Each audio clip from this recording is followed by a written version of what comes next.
Hey guys, hope everybody's doing well. I wanted to come to you today with a message, really a story that I heard from a colleague of mine. And the story went like this. He told it to me yesterday. He said, I knew this couple. They were an elderly couple. She was 78 and he was 83. And she had been really sick for the last several years, and the husband had taken care of her.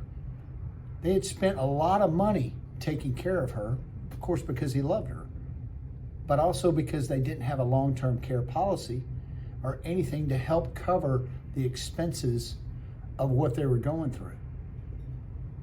So what ended up happening was they ran out of their money. Their lifestyle completely changed. And so what he did was he went to the state. They lived in Minnesota. They went to the state of Minnesota.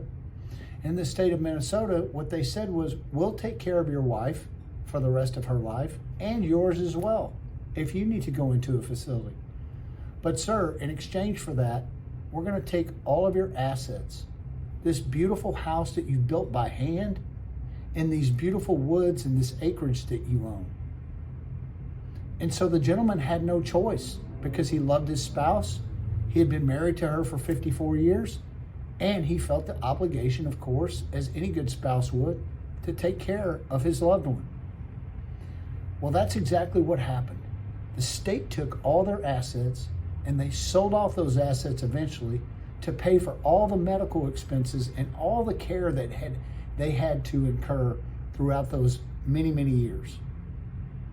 Now, how much different would it have been if they would have taken a piece of their money and leveraged it? They could have leveraged their money at a certain point, depending on their age, anywhere from a minimum of 3 times to 10, maybe 12 times what they would have invested. And they would have been able to use somebody else's money to be able to pay for those expenses.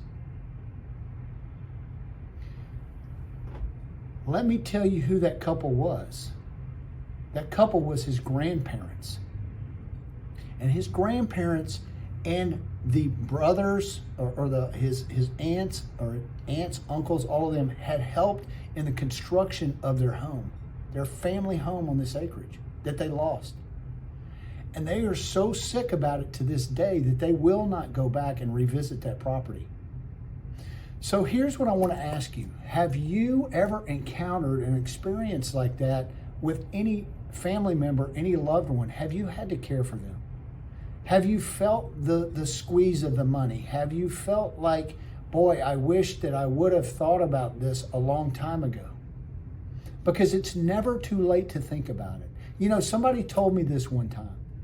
You can pay me now or you can pay me later, but you are going to pay me. And that's what's going to happen to all of us, because there's a 70% chance that all of us are going to have some sort of long-term care needs and also facilities or somebody to come into our home to care for us.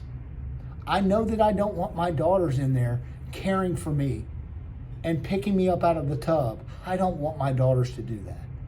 I want my daughters to be the support and loving system for me. I just want them to share the emotional needs that I need. That's what I want from them. I don't want the physical care from them, the health care. And I know a lot of people say, oh no, my family's going to take care of me. But you actually end up wearing out your family. And they age like 3 times faster. Your caregivers age 3 times faster than you do as you're needing that care. There's a lot of things to consider. And if any of this has resonated with you guys at all, and if you don't ever want to lose your assets or your lifestyle, and you want to get through your golden years and through your later years of your life without being a burden to anyone, I suggest that you give me a call, because there are some options. And this is what we do as a holistic retirement planning business. We want to make sure that all of your assets are protected throughout your whole entire life, and that ultimately you can leave a legacy for those that you love.